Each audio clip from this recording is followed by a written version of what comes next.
To keep your fitness tracking accurate, it's important to keep your FitPA profile up to date. Start by navigating to the top right corner, clicking on Profile, and selecting My Profile from the drop-down menu. Once you're on your profile page, click the Modify button to open your editable settings. Here, you can update your personal information, including your display name, gender, birth date, biometric data like weight and height, and your location. Below that, you can manage your sport interests to ensure the app is tracking the activities that matter most to you.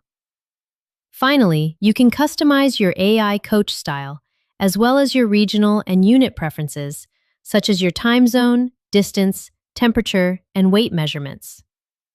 When you've finished making your changes, simply click Update Profile at the bottom right to save your settings. That's it.